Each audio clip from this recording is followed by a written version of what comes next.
حضرت امام ابو حنیفہ رحمۃ اللہ علیہ 300 نفل ہر شب میں پڑھا کرتے تھے۔ ایک دن راستے میں کسی عورت نے دوسری عورت کو اشارے سے بتایا کہ یہ شخص رات میں 500 نفل پڑھتا ہے، اور آپ نے ان کی گفتگو سن لی۔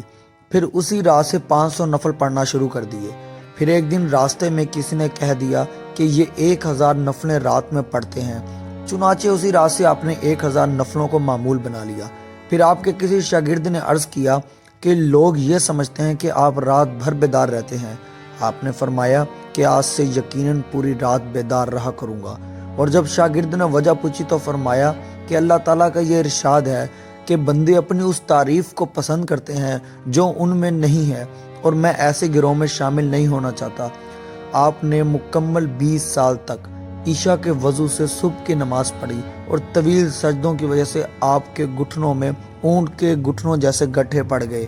حضرت داؤد طائی کہتے ہیں کہ میں نے 20 سال تک کبھی آپ کو تنہائی یا مجمع میں ننگے سر اور ٹانگیں پھیلائے نہیں دیکھا، اور جب میں نے عرض کیا کہ تنہائی میں کبھی تو ٹانگیں سیدھی کر لیا کیجئے، تو فرمایا کہ مجمع میں تو میں بندوں کا احترام کروں اور تنہائی میں خدا کا احترام ختم کر دوں، یہ میرے لیے ممکن نہیں۔